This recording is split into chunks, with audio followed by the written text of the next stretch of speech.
Hello and welcome to episode 43 of the Ski Instructor Podcast. My name's Dave Burrows. I'm the director and owner of Snow Pro Ski School, based here in Val d'Illier in Switzerland. And today I can see clouds and some snow, which is something of a miracle considering it's been nothing but blue skies for about a month here.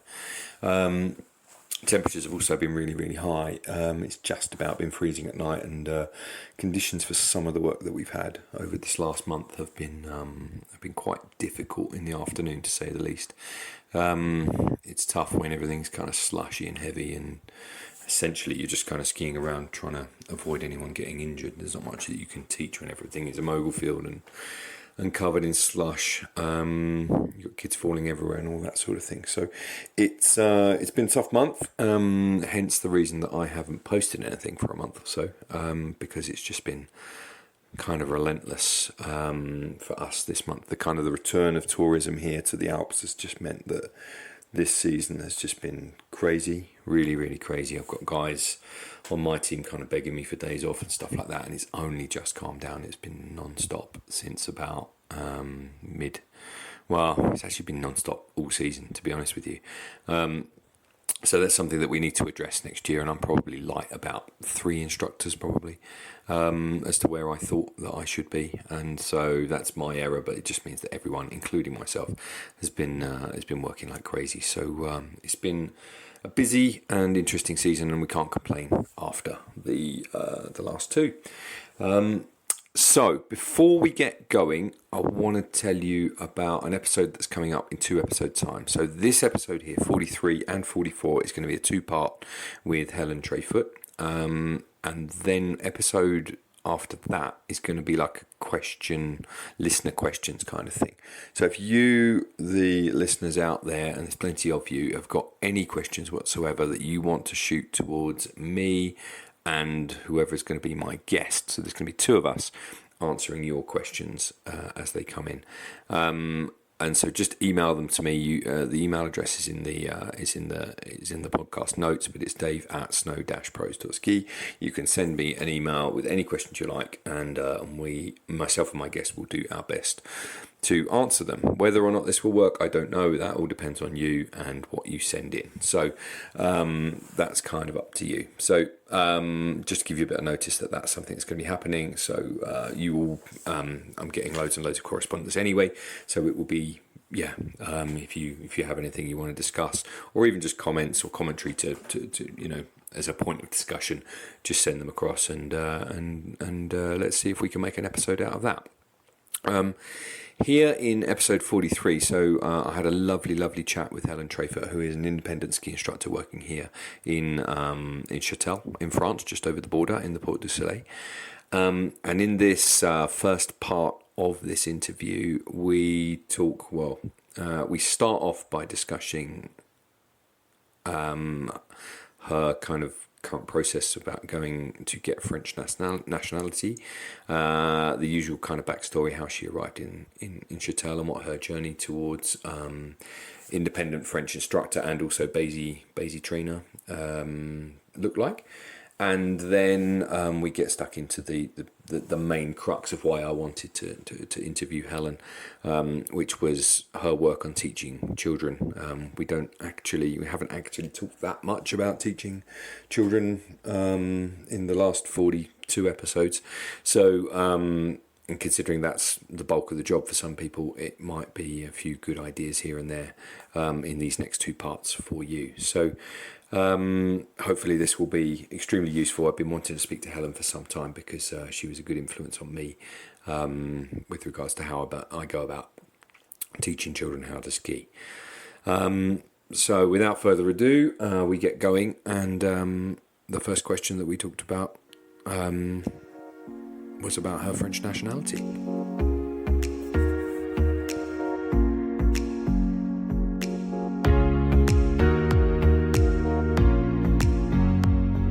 Then they follow it on with their father's name, but most French women keep their maiden name. They just keep it. They don't become. In some situations, they are Madame. If they're introduced as a couple, but for bank accounts, all that kind of thing, they keep their maiden name. About that. And you're French now. I'm French now. Since when? since the start of last summer. That's when my final paperwork came through. Were you doing all that before Brexit anyway? Or was it like, I better do this? It was part of my plan, always. As soon as we moved here, my intention was to become French, to take French nationality. And obviously you've got to wait 5 years, whatever, and you've got to obviously have everything in place. Yeah.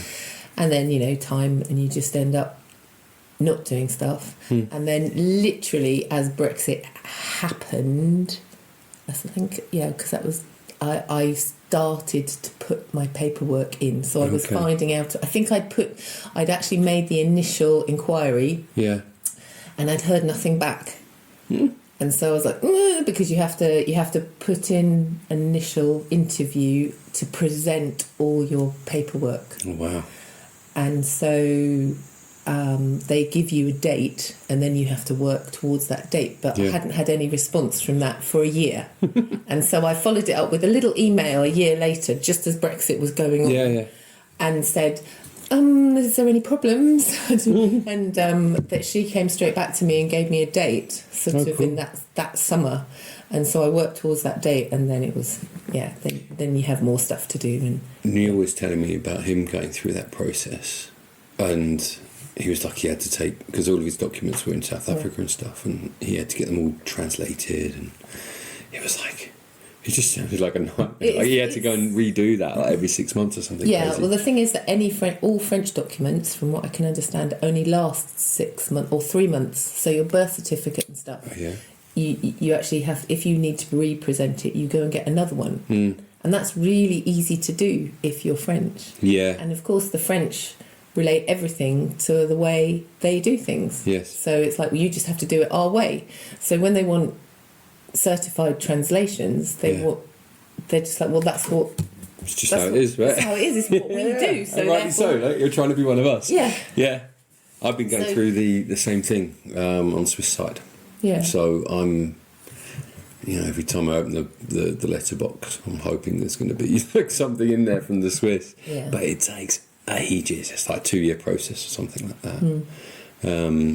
Well, it says now the waiting time from the time you've put in your paperwork to the last part of it is an interview which you attend. So you put in all your paperwork, you go and see a lady, she goes through, basically her job is to go through all your paperwork. Yeah. If you haven't got everything, she will send you away to go and get more. With the whole dossier, right? Yes. Yeah, so they won't accept it. Yeah, so they won't accept it unless you've got everything. So you then have to go back and sort it all out. And that's her job. Her job is just to make sure that it's easy for you to go to the next stage. Yeah.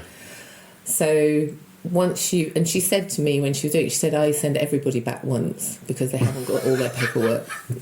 and then once you've got that, we also have to have a language, you have to have your language test and your various other bits, so you have to have all that by then. And then she then looks in her diary and says, right, I've marked everything as okay, we'll now keep your dossier and we'll present it. We will give you a date, and that's your interview. Like, come and have a conversation with us in French. But that interview could be, at the moment, it's looking like somewhere between 3 or 5 years or something. No. Some people, I could be wrong. Are you serious? Could be. Well, I suppose there's a lot of people applying, right? Yeah.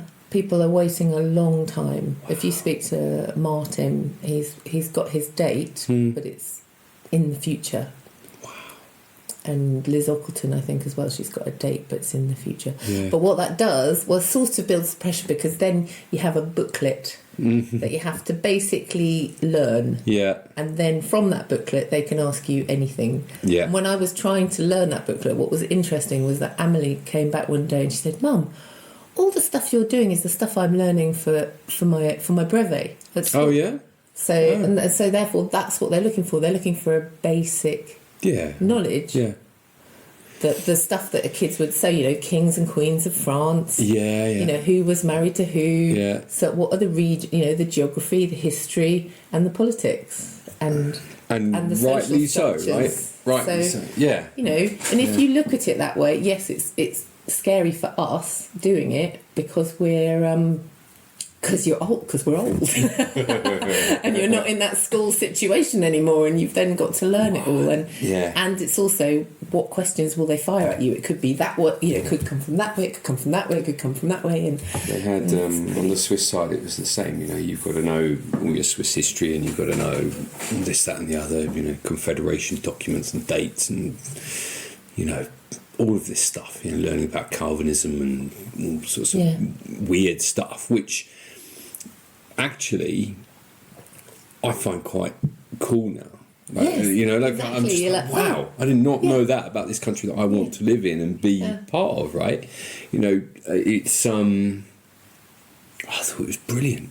Really brilliant. And now, I'm planning a motorbike tour, and the nerd that I am, I want to go to the Swiss Confederation Document Museum, which is in Luzern, and go and see this thing that they keep talking about. This thing that the original 3 cantons signed, to become the original bit of Switzerland, which is apparently in a museum somewhere. It's from 1291. But that becomes really interesting. Yeah, I think it's interesting. If you're interested in history, I think it is interesting. Yeah. And like you say, if you want to be part of it, you've got to know it. It's fair. Yeah, I think it is very. We all of us do it, and myself included. We come here and we have these ideas, and we think it's going to be. We're quite romantic and a bit naive about it. Yeah. And we have these ideas, and then when you actually get into it, yes, of course it's hard, but it's also, yes, I'm French. I have French nationality, and I try really hard. And if you'd said to me, and my French is okay, I can converse and I work with French guys and whatever, but I still don't. If you'd asked me when we first came here, I would have thought by now I would have been absolutely dreaming in French and completely courant and all that. And I still don't feel like that. But maybe that's just what it is, being old, or living in a sort of in between world. When you go back to the UK, which I haven't done for 3 years now. Yeah, you and me both. But you don't feel quite like you fit in there. No, exactly. And you don't feel quite like you fit in here, and so it's just that sort of in that, I suppose it's expat life. I suppose so. It's a strange one, isn't it? Because although in the last couple of days I've reached a real, I don't know, I feel like I've gone through I've climbed over a wall with regards to my French speaking. It's pretty good anyway, right? I know I can get around, run a business in Switzerland, right? It's not that bad, but I feel like I've gone over a hump, and I feel kind of confident, making jokes and kind of just trying to be who I actually am instead of thinking about everything. Yeah, it's funny, isn't it? Because sometimes you hear you can start hearing accents. Yeah. That's I think that's when you know you've arrived. That's a bit of a moment when you suddenly go, oh yeah, I noticed that's that. Yeah, okay. In Valais, I can understand everybody. Go to Canton Vaud, and I'm like, I have no idea what these guys are talking about, and I'm all at sea in Geneva because they speak too fast. Yeah. It's bananas. Yeah. It's really funny. I like the way the Swiss count, though. Yeah, isn't it easier? Yeah. Everyone says that. But Amelie's old headmistress in the little school here told me why the French do that, and apparently it's because of the French court, and the kings and the courtiers and they obviously they were the wealthy ones, and so they decided to make counting complicated because then the plebs wouldn't understand what they were talking about, and that's why. And it's bizarre, but they kept it. Have you ever seen? Because they did used to go 67. Yeah, I heard it's old French, right? That's how it is. Yeah.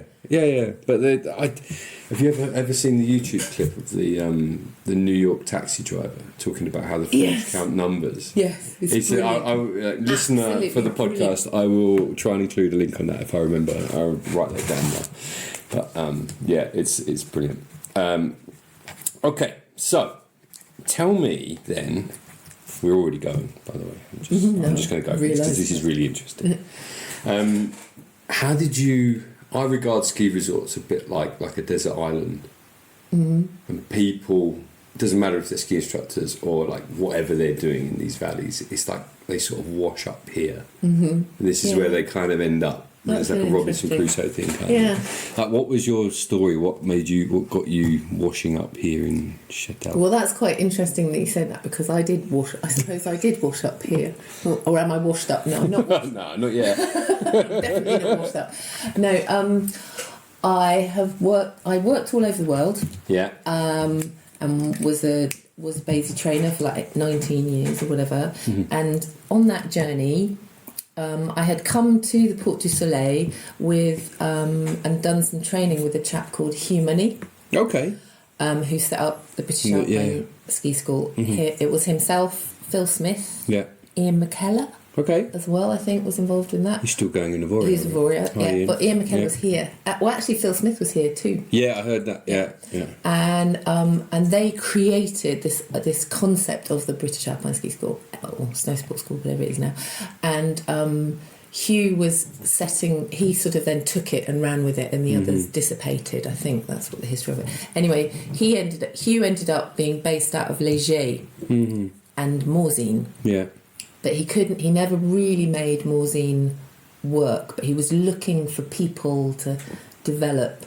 And I'd already worked with Hugh. Well, Hugh had been the trainer at Hillingdon Dry Ski Slope, Right. where I started working Okay. all those years ago after I'd finished my degree, Yeah. when I was trying not to get hooked back into skiing. Oh, right.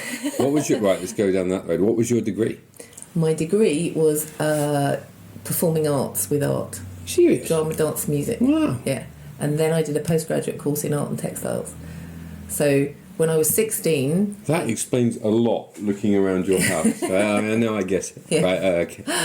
So I was probably always a jack of all trades and master of none of them. Are those paintings yours, downstairs? The one that's on the wall on the left? Yeah. It's beautiful. Yeah. Oh, thank you.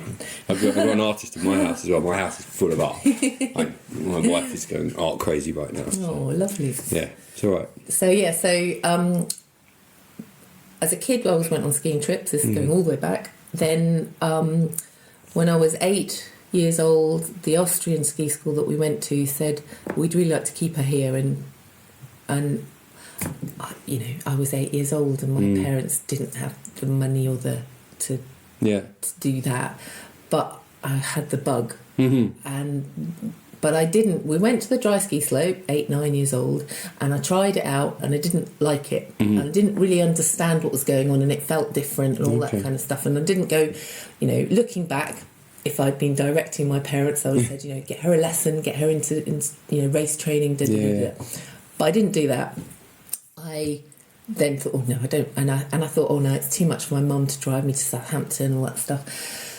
I was doing a lot of other activities. And then when I was 16, I thought, I think I'd like to be a ski instructor. And it's a job I can do, because then I can get to go skiing when my mum and dad don't want to support me anymore, and I can be at university and go and take people skiing, during the holidays. And so at 16, I went up to Scotland and did my first ski instructor's course at Loch-Inch. Was based at Loch-Inch Water Sports. Yeah. That was where I came across Clive Freshwater and the freshwater boys who were running around in their welly boots and their shorts. Yeah. And did that course over 2 weeks. And at the end of that course, they said, right, you're a great teacher. You need to get miles under your feet. So at that point, 16 to 18, I did my A-levels at school. And at the same time, I started race training at the dry slope at Southampton, got into the sort of regional team, fought to get into everything because I was too old to race. Okay. And I so that's day riding, right? Yeah. So, and I made it through. I got into the British champs and the England champs and the British schoolgirl races over in Aiglon. Went out to all of those, and basically I didn't have any points, so I was just put down at the end of each race. I had one pair of skis, had no idea what I was doing, just did it and worked it out along the way, and I was sort of on the southern region team, sort of, and there was people like Hayden Scott. He was actually at my school, but I never knew. He's a year above me at school, but I never knew that he was involved in that until I started at 16. Yeah. And when I was actually racing, the only person that actually spoke to me was Andy Lockerbie. Oh. And I remember he was like really chirpy chap, because he is a chirpy chap. And then he was like, "Oh, hi, Helen." And so I was on the periphery of all that stuff and that group of people, but I was on the edge of it. And then when I was 18, I wrote to all the ski schools in Andorra because I wanted to be... I'd done Spanish as one of my A-levels. Okay. And we'd gone on skiing holidays more recently to Andorra, because it was... not to Andorra, to the Spanish Pyrenees. Yeah. And I'd fallen in love with the Spanish Pyrenees and wanted to spend more time there. So I thought, I can go to Andorra, then I can teach in Spanish and English, and I can improve into that. So I got a job with Soldeo Ski School. And then I arrived there, and after 2 days, Aronsal Ski School came over, and literally, I mean, that's the Wild West that it was. I was kidnapped and taken over to Aronsal, and then they were like, "We're not going to take you back now you've got to come and work for us." And that was the beginning of the end. That was the beginning of my gap year, but it wasn't a gap year then because we organised it for ourselves. Yeah. And at the end of that season, I went back up to Scotland, did my old BASI 3, and thought in the future, I'd quite like to maybe do the next exam, but I need to go and do my degree, and I want to get into the television radio world. Oh wow! And I want to get involved in children's programming. That was really where I wanted to be, whether it was making the props for children's programming or for presenting or producing. That was where I wanted to be. So I went off, did drama school auditions. Got shortlisted for a couple, but then at the last minute didn't, but also got into Middlesex, went to Middlesex, was really unhappy the first year, skied quite a lot. And then the second year sort of got my head down, finished the degree, and then did lots of art and creativity stuff, and followed it doing a postgraduate course in art and textiles. Wow. And then I was like, right, I'm going to get into the BBC, and had a few good connections, and started being a runner at the BBC, but at the same time started work at Hillingdon to bring in the extra money. So that was where it all sort of started to come together. Went up to Scotland, so did a bit of work for Interski. Okay. And then met a really good friend who now lives in Chamonix, who actually knew me from Andorra days. Right. A girl called Caroline. She was Caroline Griffiths at the time. She's now Caroline Waters. Okay. She's married to a guy called Glenn Waters. Yeah, I think I know. They're based in Chamonix. Yeah. And she said, "Why don't you come up and do another course?" So we drove up to Scotland in her mum's rascal van. Ah, yes. And did our next course. Cool. And I had a chap called John Arnold as my trainer. Yeah. And he then at that point, when you did that course is a training course, and you had to give a lecture. Yeah. And I was like, what am I going to do that in? I've been doing a degree. I haven't been to New Zealand or Australia or done working or anything. I've just been working on a dry slope. Yeah. And Caroline said, do it on teaching children. So I went, okay. Did it. Went really well. Said, right, okay, I'm going to write a book on teaching children to ski. So that was the beginning of the end. And I said, I'm actually going to stop trying to be a jack of all trades and see if I can make it all the way and become a trainer. Okay.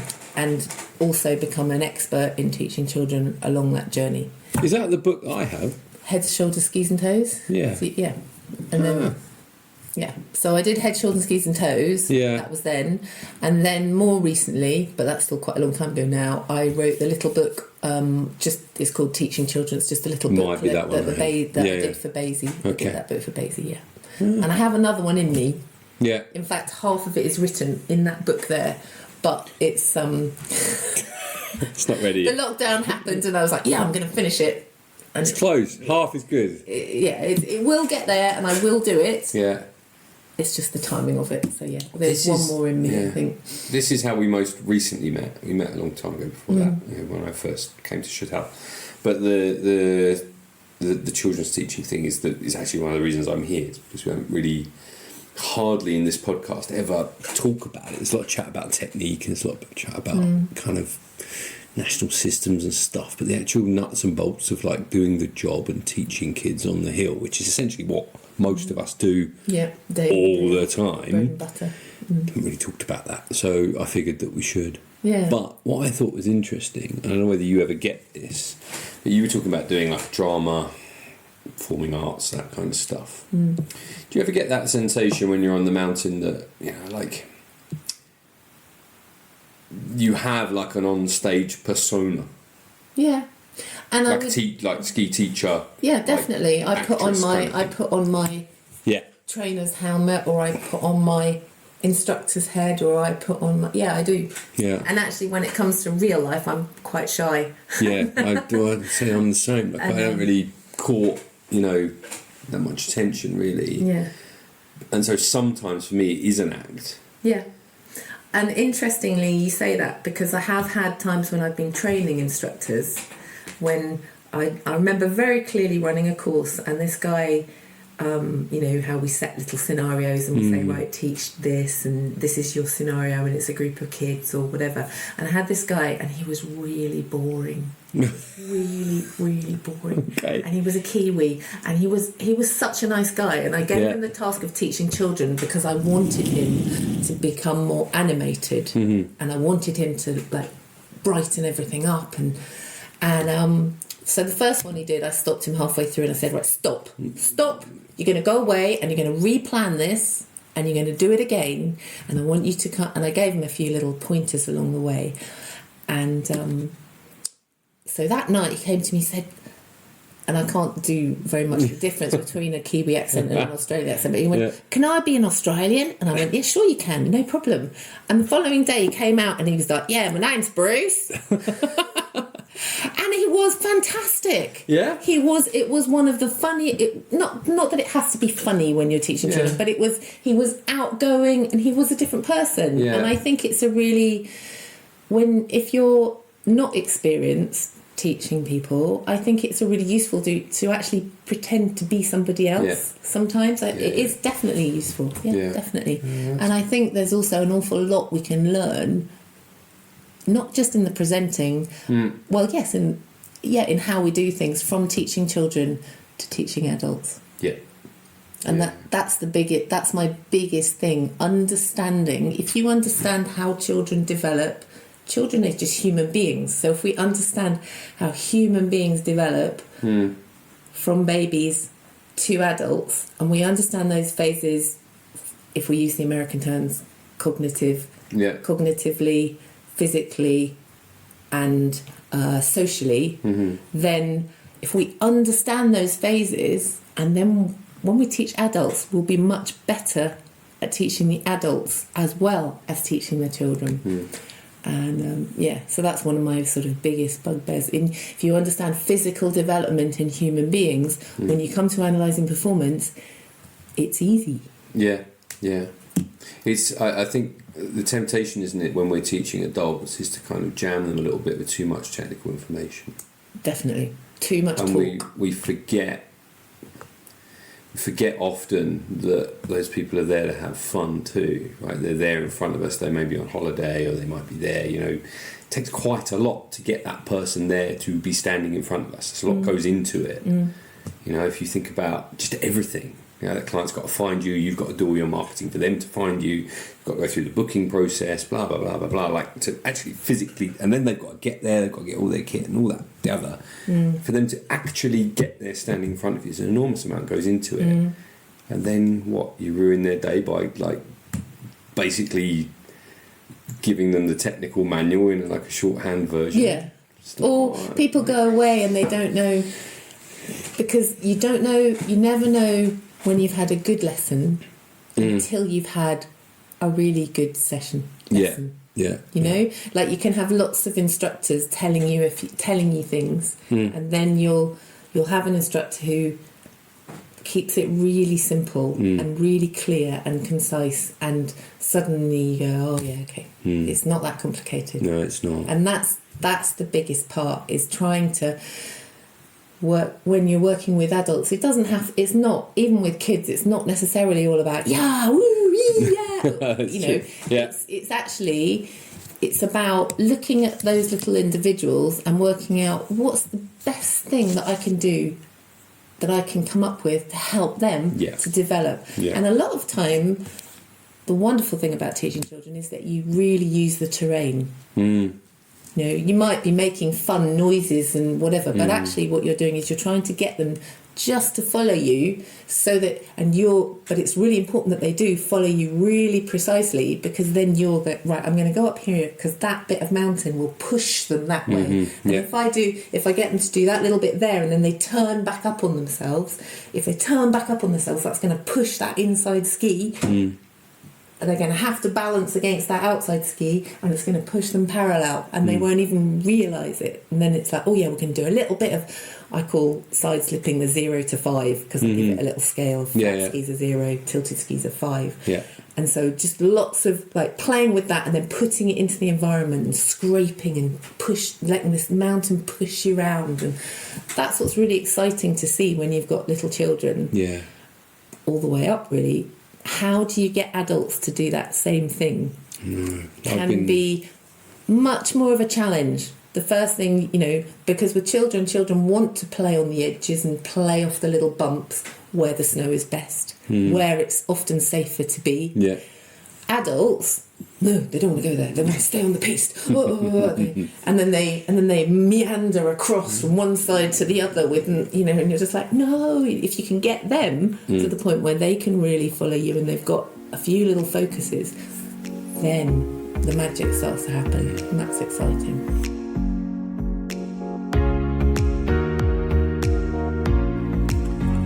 I hope you're enjoying this episode with Helen. It was really, really nice. It was another one of those in-person episodes that we recorded. That was, we both had a long day skiing. The sun was going down over the lake, and it was just really, really pleasant chat. And I think that atmosphere really comes across in this interview, as you'll see from the second half, and also in part 2 of this. Got some of the content, some of the correspondence that I've had. I better read them out, actually, because I've been kind of saving them up and they're building up on my desk. So let's do that. This one is from Greg Hilton. I swapped some correspondence with Greg, but he said, loving the podcast, long time listener. I'm 100 minutes into the Colin Martin one. Been using him for boots for the past 20 years. So thanks for that, Greg. Appreciate you getting in touch with me. That's awesome. I've got one here from Simon Jones. Now, Simon talks to me here. He said, emailing from the South Rockies in Canada. And I've been here for almost 18 years now, teaching in Sunshine and Lake Louise, and now I'm based in Kimberley, teaching for the ski school here, Fernie and Panorama Freestyle team. I started in the BASI system before moving to CSIA, and I'm currently working on my level 4. Just wanted to say, love the podcast, great content, enjoyed the Christmas edition, and totally agree with all the comments regarding customer service techniques and hospitality skills. I think CSIA does a great job of explaining that now with our current content. Whenever I'm teaching level 1 instructor courses, I try to hammer home the need for returning customers. Although we have a syllabus to follow, new instructors need to understand about keeping it simple and making lessons fun. I always ask about best and worst teaching experiences. On a recent level 1 course, I had 6 middle high school teachers. Normally we have a number of gap students who have never taught before. This group was incredible. Lessons were amazingly creative, and I stole several ideas from them. Have a great season, maybe, and I will have to do an away week 1 season, come help you out on a busy half term or Easter. I'd love that, Simon. Freestyle guys are in high demand. But what I was hoping to actually with Simon is to maybe do an interview with him, because I really like the idea of learning more about Canada and what he does. So Simon, you're on my list, and I'm gonna contact you fairly soon.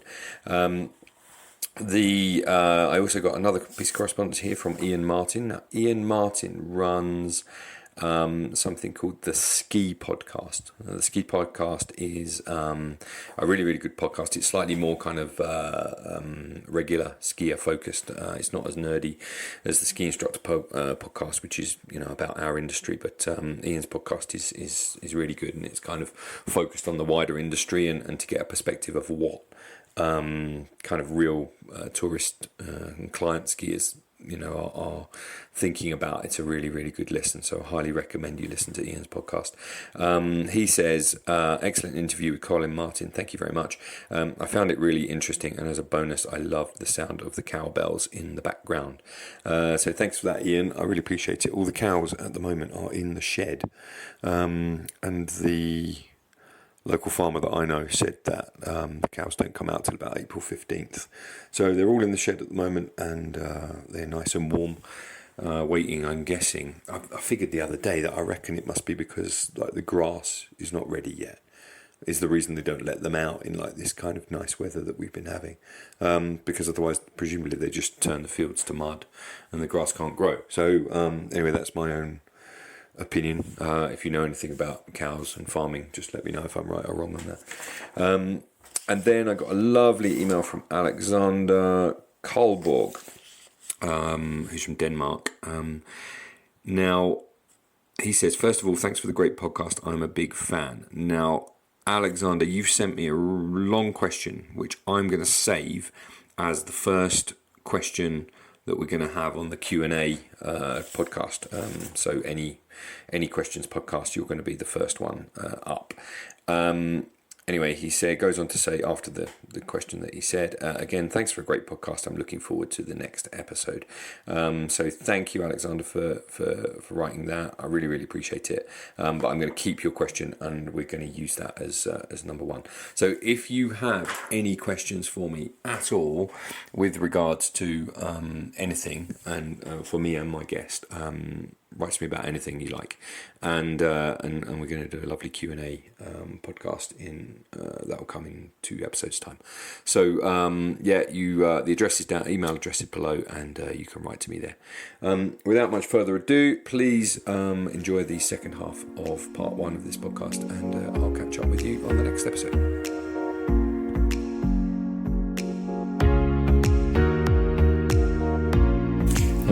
Lately, I've delivered this season. I've been really being quite hard on myself as to kind of analysing the sessions that I deliver, and I've delivered some really, really, really, if I dare say so myself, really, really good adult sessions this winter that have been sort of really simple. It's not been about me just like chatting. You know, it's been like the focus has been on them. Everyone's kind of, the answers have come from within, all that good stuff that you know, and that's come away really well. But the one I've struggled with this year is some of the kids, and I'm really feeling the pressure from the parents to make the kids better, because I've, you know, somewhere in my head I've got it in like that. That's what they paid for, and so, you know, blah blah blah. When actually, what I really, you know, I was thinking about this last night. It's weird, the stuff you wake up thinking about. I'm like, no, I'm doing this all wrong. I just need, what I'm trying to do here is I'm trying to make sure that every time they come, this is a positive experience, and the technical improvement will come. Yeah. I can't jam them with like, you need to do this and this, this and this. It's like, look, 1 or 2 little things every session. Yeah. But just make sure that they love it, because these are like repeating people that will come back to the mountains for the rest of their life, and they're going to sustain, you know, the next generation of people that come after me. Right? Yeah. You know, like, I think a struggle with that sometimes is this sort of the balance between the pressure from the parents. Yeah, like little Johnny's got to be skiing parallel. Why haven't they got this badge? And like, well, look, you know, he's 5, right? He might not want to be skiing parallel yet.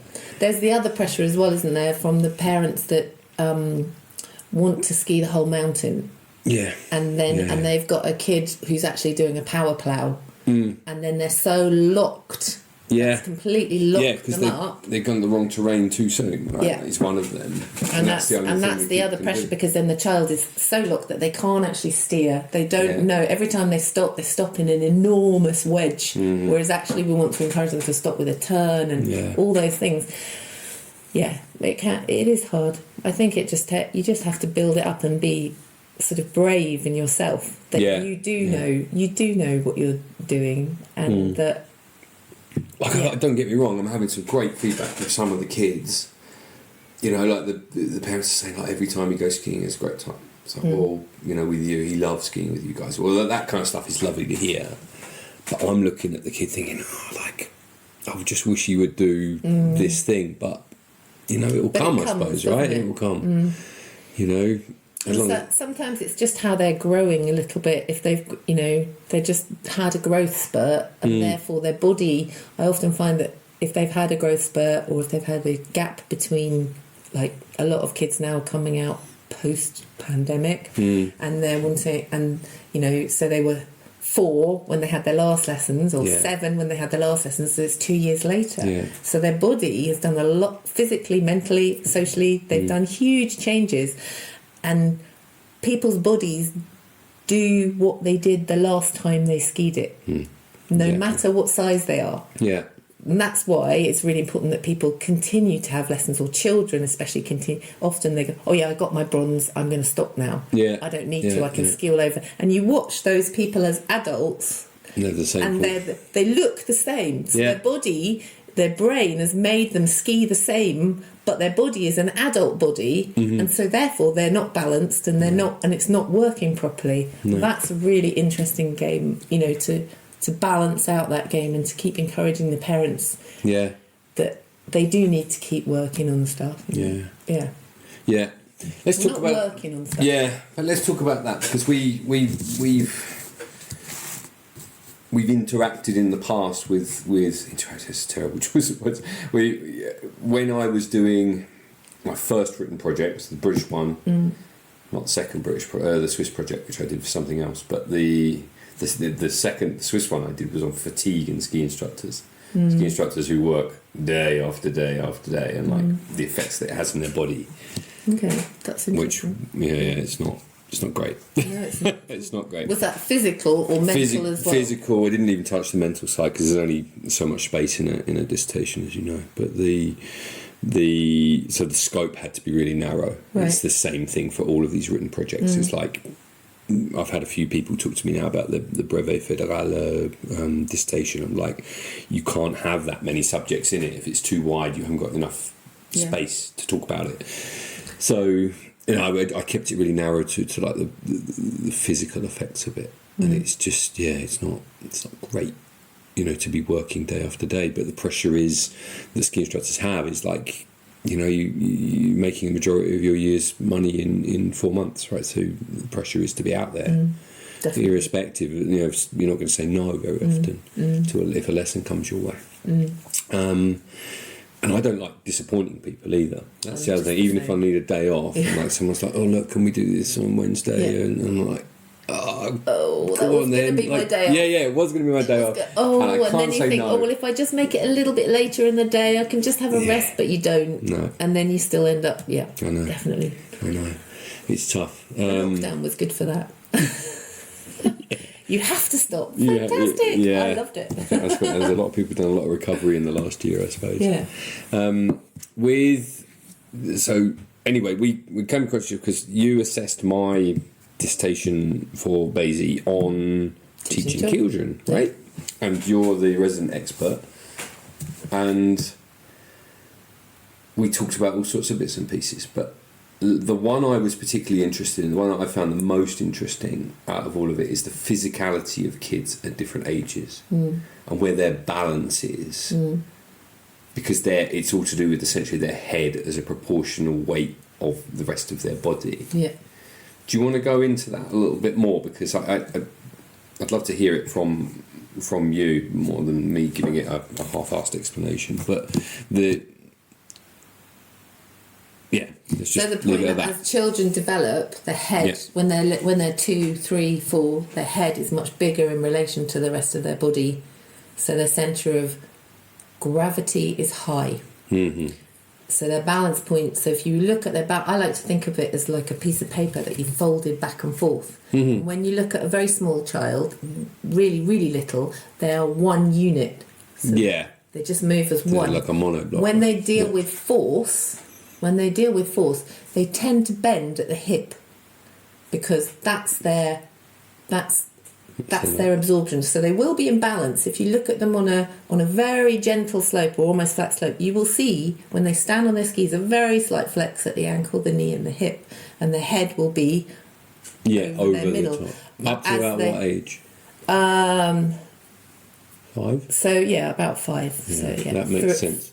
Yeah. When my daughter's razzing down a road or something, she's standing up. Standing, yeah, she stands. And it looks awesome. Yes. Like I'm looking at her and I'm like, wow. And I wish I stood like as that. you put her on more difficult terrain, Yeah. as she goes round the curve, then she will tend to flex at the hip more than any of the other joints. Is that a power issue? Like she can't flex the boot forward anyway because she's like 18 kilos or something. Power. It's power and where her centre of gravity is. Mm-hmm. Yeah. And so as that changes, this is how I've noticed it. Yeah. I might have to stand up. Go on, it's great podcasting. As that changes, so as they get a little bit bigger, sort of 5, 6, 7, they're obviously their head in relation to their body is elongating, and they might get a bit skinny malinky, not all of them, but some of them. But so then you'll start to see a flex at the knee, the hip. Okay. And again, that's a power thing as well because they don't have the strength, and you really see that in racer kids, don't you? You know, you see them in their stiffer boots, and they're very able to steer. They're very able to tilt their feet, and they almost look like an adult, but not quite. There's something missing. And there's something missing, and that's the flex. That's that fine tune. Yeah, the boot flex. But they have that feel, but they don't. You don't see it. Yeah, I think, and then so that's. Again, it's all about terrain and balancing and giving them pushing them in the right direction and creating experiences for them where they can experiment and feel and find the place to be on their skis. And then as we keep developing, so by the time they get to sort of 10, 11, then they're going to begin, depending on female and male, that also the gender changes things, but they will, if they're directed in the right direction, begin again on the easier slopes to flex more at the ankle, knee, hip. Equipment again is also an issue if they're in the wrong equipment, or if they're kids that are coming out on a school trip and they've been put in. Often their feet are really big, especially if they're boys. Yeah. So they often get put in an adult boot, an adult rear entry boot, and it's often 2 sizes too big. Yeah. And so therefore they're not going to be able to balance effect or the way we would like them to balance. We're just dealing with what we've got, and we can't change that. If we've got kids that we're working with over time, then hopefully we can get them into the right equipment, and that will help them, enable them to balance and gain those experiences. Said this to a kid's parents the other day that we skied with regularly on a Wednesday, and it's like he turned up in these boots. They look like Wellington boots. Like they're almost up to his knees. I'm like, what is this? Yeah. Like, and I said to his parents, like, these boots that you bought, they bought out. They went somewhere and they bought them. Like they well-meaning, but they didn't know anything, right? So he rocks up in these boots, and to be fair, he's skiing well considering he's in boots that are 2 sizes too big for him, which are like 20 years old at least. The plastic, like, I was like, look, mate, can you just stand here and show your mum and dad? Like, are you able to move forward this boot at all? And he's like, it's nothing, because it's plastic's rock hard. And I was like, this boot is inhibiting your child's ability to get better for the sake of like the 50 francs that it's going to cost you to rent a decent boot for the rest of the season, because it's mid-season now. Exactly. Like, let's give him a chance. Yeah. And hopefully he's going to turn up tomorrow and something's going to change his life. Yeah. Like, because it's a miracle, frankly, what he's doing right now. Yeah, absolutely. And I've seen that with the local kids from here, from the little private school. Yeah. They're coming out, and these are teenagers. Yeah. So they're in that gangly stage where their feet are, everything's growing at different stages. The girls are getting bigger in different places. The boys are getting longer and whatever. And a lot of them, it's getting them all out, isn't it? Right, we've got 30 kids coming in, we'll shove them out. And also they come in and they go, yeah, that fits. Or, well, what we do it with kids all the time, don't we? We say, what's their shoe size? Yeah. And if we're giving them their shoe size, we always buy shoes that are a little bit big for them to grow into.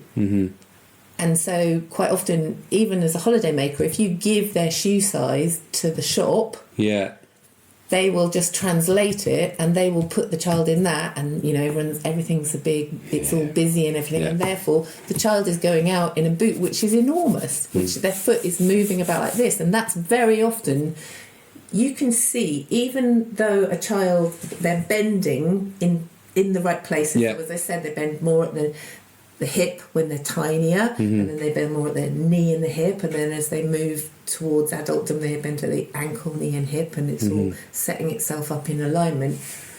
But strength comes into it, and the fit of the boot. So if their foot is sliding forward, they're never in the boot. No. They're never going to find that centre point. No. So like you said, they do really well considering what they're in. I'm amazed this kid. It's like, how did you do that? Yeah. But the other thing is if they're balanced, that's that real key phase, isn't it? That even as they start to develop, we need to say that Michaela Schifrin quote: "Knees to toes, knees to your toes, knees to your toes, knees to your toes," because it is something that has to be. It's not there in everybody. We have to put them in places where they can find that, and also encourage them with certain key words to make that change of movement pattern. So that's really key, and that teenage stage is really key. That's where you get the kids, and they're just straight, aren't they? They ski straight. Their arms are by the sides, or the girls. I know so many girls like that. Arms by the side. Their legs are just straight. And when they're 10 or 9, they are straight. That's how they look. But when they're still straight, when they're 15, that's when that becomes a habit. And then when they're 25, they still ski like that. It's true. I see so many teenage girls that ski like that. And you're like, no, hang on, your joints, they move in a whole bunch of extra ways that you can use to help you. It's actually really easy. But you've got to be prepared, to do a little bit of work. The teenage girls, right? I don't know, I think we're, as instructors, I think we're quite lucky because we're not mum and dad, right? That's the usual person that a teenager will rebel against. But especially if you give them the reason for doing it, which is like, look, you could better, and you can get around easy with less effort. Which is that key thing, especially with teenagers. That's a real key teaching point, isn't it? If you explain why. If they understand that you're not just telling them no. Or you're not just telling them what to do for the sake of it. If you're kind of saying, well, it's because of this. Then it's like, oh, okay, I get that. All right, then that's fine. That's a real key thing, isn't it? That people often say that it's hard to make that contact with, or to make that link with teenagers, and it's a lot of it is about sitting with them, being in their team. Rather than being the leader of the team, the gang. We do a really cool thing that I've been getting off the ground the last few years, which I know a bunch of girls from the international schools, and we have this sort of social skiing thing, which is like, it's essentially called Girls' Days Out, but it's basically, it's now morphed into this one particular girl and her 6 best mates or whatever, and we just go skiing. And there's like very, very little in the way of like technical input. It's just like says, look, we'll go. I'm kind of in charge of the route. You don't, how we get there. I'll give you where we're going. You don't have to follow me. We're not doing that. You're like grown up now. You have to do that, and we're just gonna. She's going to be, and my idea is to sort of blend myself into the background a little bit and just let them have a day without anyone on their back, without anyone telling them what to do, and just to enjoy their time with their mates. That includes lunchtime, and just like, oh, if you want girls, I'll go and sit over there, but I'm over here if you've got any like issues. But just enjoy yourselves and be with your friends, but you're safe at the same time. And that's the other part. That is the other part about ski instructing, isn't it? That is the big thing that we get hooked up hugely like this. You have to look like, you have to ski in this way, you have to look like this, and you have to be technically perfect. You don't. It's not about that. It's actually, there's lots of other stuff, and you get any client come to you especially the adults, and they have lives that are full of stuff, full of stuff that's going on, and actually they don't want you telling them. They want a couple of sticking plasters or a couple of key points, for them to kind of focus on. Okay, right, just I don't know, whatever. Let both sticks tickle the snow as you're going around every turn. That's it. That's all we're going to think about the whole day, just to get you more centred and stop you leaning in. That's why we're doing it now. That's all we're going to do everywhere we go. Let's just go and have fun. And they don't want any more than that. Or well, they do sort of. They come to you with this idea that they want lots of stuff because that's what people have told them in the past. Yeah, it's an expectation from the industry, right? Yeah. But actually, if you can get them over that, and you go, no, we're only going to focus on one thing, and we're going to keep it pure and simple, and that's probably going back to the very beginning of it. My feeling is that skiing is really simple, really, really simple. That's why children get really good at it. Yeah. It is. Because, well, we said this a minute ago, didn't we, when you were making me this excellent cup of tea, is that, like, skiing is simple. It is essentially being in balance, sliding down the hill on 2 planks of wood. Yeah. But it's complicated by so much other stuff. Well, that was what Hugh Money said many years ago. He said, skiing is simple, human beings are complicated. Yeah, or complicate it. Complicated. Yeah, for sure. It complicated. Yeah. And it's not. No. And it's all about less talk, more do, but the words that you do use have to be meaningful. Mm-hmm. Yeah. That's really important. Yeah, that's true. Or the noises. Because when I'm working with kids in particular, I'm quite often going, whoop, whoop, whoop. Yeah. Which is a huge part of it. There was another guy, again, on an instructor course that I ran, and he did his first teaching session and he talked too much, way too much, and he was a teacher and he taught special needs, and he came off and said, I know what I did. So I said, okay, so for tomorrow you have to teach, I'm going to keep it quite narrow. I want you to teach sort of plough paralleling towards parallel skiing. That's that's the sort of phase that you're going through, and you're only allowed to use 4 words for the whole session. You're only allowed to use 4 words. And he was like, I said, you can work with somebody else to work out what you're going to do. Yeah. And he came the next day and he went, I've got 4 words to say to all of you: ibble, obble, black, bobble. And everyone was like, and then he pointed. It was one of the best sessions I've ever had, and I gave it as a scenario to like level 4 instructors, and they couldn't get it because they wanted to make everything really complicated. But what he did in that ibble, obble, black, bobble was he used a demonstration, and he went and he used the words as to be parts of the turn. So he started in a wedge and he went ibble, and then into the full line obble, and then round the full line black, and then at the end of the turn, and he went bobble, and he just steered the inside ski, and he showed it, and then he went bobble, and then everyone went, oh, okay, got it. And then they did it, and then they came down, and he could give feedback on that, bobble, black, bobble, because they had points of reference to go from. And then the next time he went, this time. We didn't even say this time. We went, watch me in actions, and he went ibble, obble, and they had to match on black, bobble, and they skied that a bit, and they were all shouting ibble, obble, black, bobble, ibble, obble, black, bobble, and then the next one was ibble, obble, black, bobble, ibble, obble, black, bobble, and then it was ibble, obble, black, bobble, and it was parallel, and that's the simplicity, that's the purity of it. It shouldn't be all about, we understand as professionals, we understand how human beings develop, and in physically, socially, and cognitively. We understand how the ski works, but what we use is very simple. And very concise, and then they learn it by doing it and experiencing it. But they often it's them learning without realising they're learning, but that's not the same as just going down doing nothing as a ski instructor and going, How did that feel? Great, wicked, awesome.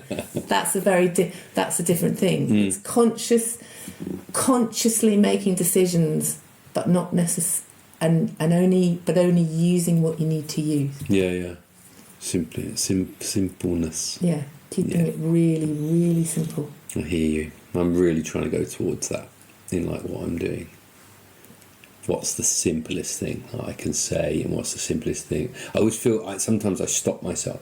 I feel like I want to say that extra sentence. Yes. I'm just like, no, stop. No, and just ski off. That's it. And it's very easy also when people are looking at you. Yeah. It's very easy to start explaining, and then they keep looking at you and nodding. So you think, I'll just explain it a bit more. Yeah. And then they look at you a bit more and you go, well, I'll just explain it a bit more and then I'll do it again. And then I'll do it while I'm skiing off as well, even though you can't hear me. I know. Tell me about it. I think that's a constant journey that we're on. Yeah. Is reading people. Yes. And I think something that's really important always to remember is that me, myself and I know what I'm talking about. When I speak to somebody else, they are translating what we are saying, even though it's the same language, they're translating it into their world of understanding. Yeah. So that's like kind of their paradigm to our paradigm. And the goal is, how do we make sure the message is the same? We're in one paradigm. One world. So sometimes you'll say, I want you to try and feel for the arch of your foot or whatever, or feel your little toe roll over. Or here's a key one: point your toes where you want to go. I say that a lot. Yeah. Point your toes where you want to go. And I remember somebody going, "But I can't. I'm feeling. Oh, you're like, you can't do that. Toe. Yeah. Like, how am I pointing? You've been saying this for ages. I don't know what you mean." I had a 5-year-old say to me the other day, "What do you mean stretch up?" And I was like, I would have thought that was obvious, but evidently he doesn't understand what he means by stretch up. You've been saying it, and they're just doing something. What's this crazy man shouting at me? But they don't. Or they go, yeah, I know what you mean. Yeah. But they don't, and the only way you're going to understand that is by watching them, and then maybe asking them a question and letting them come back to you with whatever it was. And I think that's the key, to listen. Watch. Listen, watch and do. How do you... I've been meaning for the last 10 minutes to go back to the age ranges, but I'm just going to ask you about this thing. About what you were just talking about there was the rolling up. When you've got, let's say you've got, if we're talking about big toe, little toe, say, but you've got a kid that's on, say, 2 big toes a lot of the time. Yeah. You just talked about like rolling over the inside ski at some point in the turn. How are you teaching that specific thing? How are you getting them from 2 inside edges to... I do an awful lot. I start it off very early on in their learning. Adults or children, the way it comes out of my mouth might be packaged slightly differently, but I'm doing exactly the same activities. But I do a lot of making them aware when they're first stepping up the hill. So feel your feet roll. So it's introduced on the very first session. 2 flat feet, 0. Rolling your feet up. 1, 2, 3, 4, 5. Yeah. And then flattening it off. 5, 4, 3, 2, 1, 0. I might do that as a static exercise on the beginner session, but I might actually do it even if I've got clients that I've never met before, but they can ski. Yeah. Children or adults. I'll introduce that because it gives me something, it gives me a hook. Yeah, it gives you a common point of reference. And then I can reference that at lots of places, and then we can do lots of side slipping, because side slipping, if you call it side slipping, I just call it 0 to 5. So especially with, do you know what? I think I'm pretty much doing it with everybody, but lots of side slipping. Yeah. Calling it slipping and gripping, calling it power sliding, whatever. But it's that 5 to 0, 5 to 0, and especially with kids, I just go 5, 0, 5. They go parallel. Oh yeah, right. We'll try that.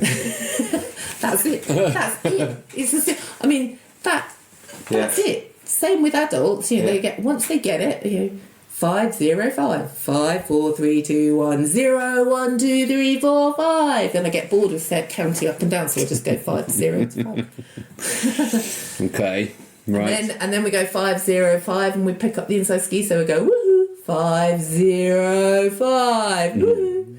And they do it, and then we get to the top of the hill and we do a bit more 5, slipping, power sliding, going up the side of something and power sliding back down, so that they start to get the feeling of that release. Because that's the biggest bit, isn't it? You know, holding those 2 inside feet. Yeah. It's about releasing, letting one go.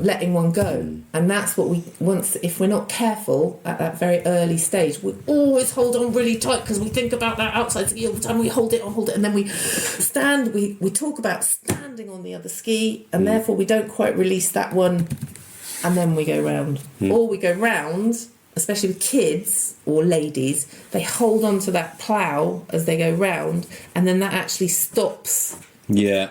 The outside ski from turning enough around the corner, and that's how the zigzag turns start, because that inside leg is blocking the outside ski. Yeah, especially if they're stuck in like that plough at the top, because you've really got to flex quite hard to let the thigh bone get out of the way for it to go flat. Otherwise, you've just got this kind of big solid bone in here. Yeah, like so blocking. with older people, I talk about letting the legs sort of crumple, soften. Like softening of the inside leg as a transition.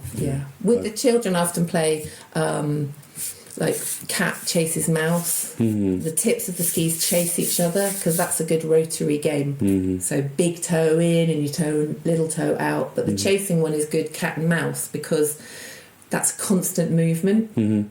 So as cat chases mouse runs up the hill and runs away and runs away and runs away and runs away, and then mouse chases the cat and runs away and runs away and runs away. So they're always, they just go parallel. Right. So many ideas. But you have to keep on, as with everything, because they've learned one thing, you have to keep reminding them. Yeah. Every time we stop with a turn. Every time we stop with a turn, and we put our skis parallel. And then all of us, we put our skis parallel, so stop with a turn, put your skis parallel, and then that repetition means that eventually they just do it, and because they're stopping a bit faster, then that inside leg just gets... Because we've told them to put their skis parallel all the time. Yeah. I do get quite upset with, when we're instructing whatever, children or adults, but in particular children, where we go, stop in a plough. That red light. There's nothing wrong with coming to a gentle stop or and stop, but it's when we go stop. And then they push, and that again, pushing your heels out. Horrible. Push your heels out. It's it's down as toes in, heels out. So even as a beginner, even if for me, my little ones, and they've got an edgy wedgie, it's like, we're going to make a triangle. Let's make a triangle. Lovely. Open your feet. Toes together, heels apart. Toes together, heels apart. So those are the kind of words that I use. So it's not just heels apart. There's always the 2 words, so that it's that combined movement. And that goes back to what I said earlier. It's like you have to be careful the words you use to achieve the outcome that you want to achieve. Yeah, that's for sure.